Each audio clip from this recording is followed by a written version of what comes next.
La nouvelle année approche. Est-ce que ta stratégie de contenu est prête? Si ce n'est pas le cas, ça tombe bien, car c'est le sujet du jour.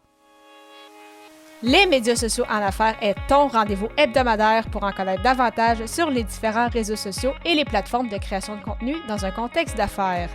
Chaque semaine, je répondrai à une question thématique qui te permettra d'appliquer concrètement ces conseils pour ton entreprise. Si tu reconnais l'importance et la puissance des réseaux sociaux ainsi que de la création de contenu pour ton entreprise et que tu souhaites en apprendre davantage sur cet univers, tu es au bon endroit. Je suis Amélie Delebel, travailleuse autonome dans le domaine des communications et marketing depuis février 2020. Je travaille avec les réseaux sociaux et dans la création de contenu depuis 2014. Les médias sociaux en affaires est mon deuxième podcast après Athlète Entrepreneur, lancé en janvier 2019. Bienvenue sur mon podcast.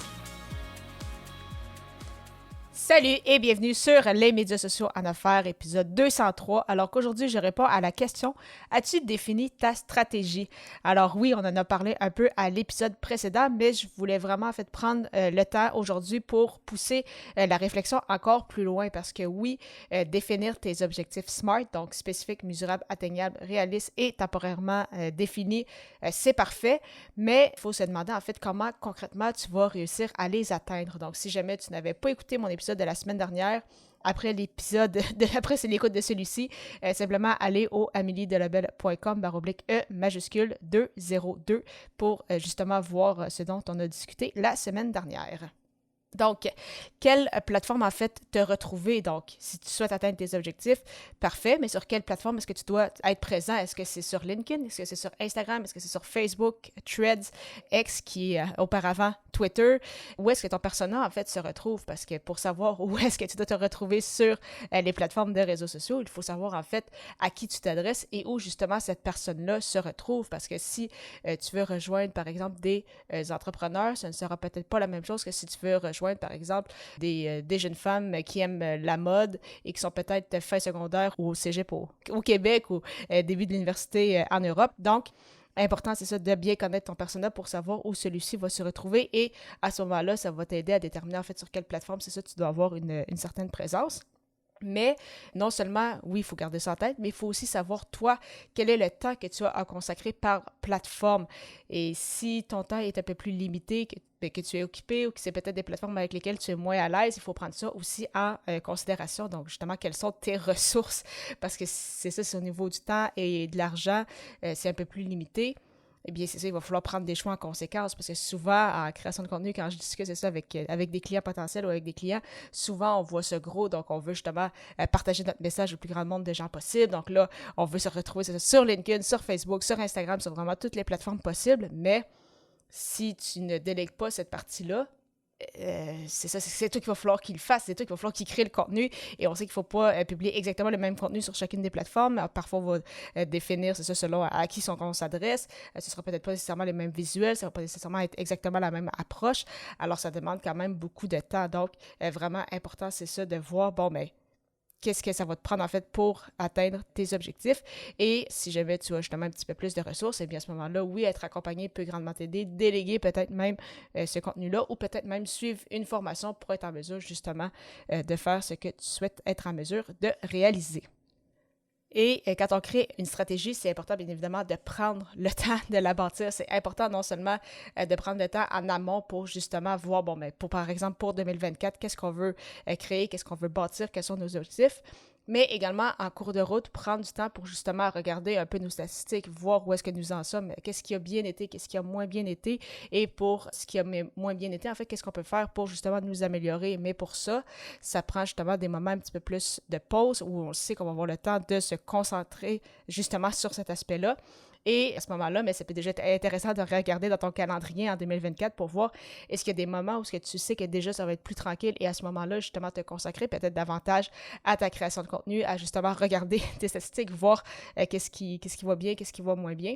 Parce que si tu te lances, mais que tu ne sens jamais prendre le temps nécessairement de regarder justement tes résultats, voir qu'est-ce que ça l'a donné, ou tu crées du contenu ici et là, sans nécessairement vraiment prendre le temps, c'est ça, de structurer ton message, de structurer ton contenu, eh bien parfois, ça fait en sorte que les gens créent du contenu juste pour créer du contenu, n'ont pas de résultats et après ça se découragent et donc abandonnent justement la création de contenu. Ça, c'est quelque chose que j'ai vu beaucoup trop souvent, donc vraiment important de prendre le temps de créer son contenu, mais également prendre le temps justement de regarder qu'est-ce qui a été fait et justement d'analyser avec un regard le plus neutre possible pour voir justement qu'est-ce qu'il y en est et qu'est-ce qui peut être bonifié, parce qu'il y a toujours des choses qu'on peut améliorer. Et ça ne veut pas nécessairement dire qu'il y a des choses qui fonctionnent bien présentement, que ça va nécessairement bien fonctionner dans 6 mois, parce que ton persona évolue également. Donc, important ça aussi à regarder, c'est ça, en considération.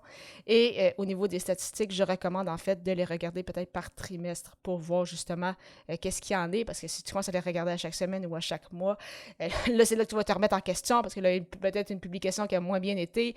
Pour ça, tu vas peut-être vouloir tout remettre en question, rechanger des choses. Puis, donc, c'est vraiment important, c'est ça, plutôt par trimestre. Comme ça te donne vraiment une meilleure vue d'ensemble, une meilleure vue globale.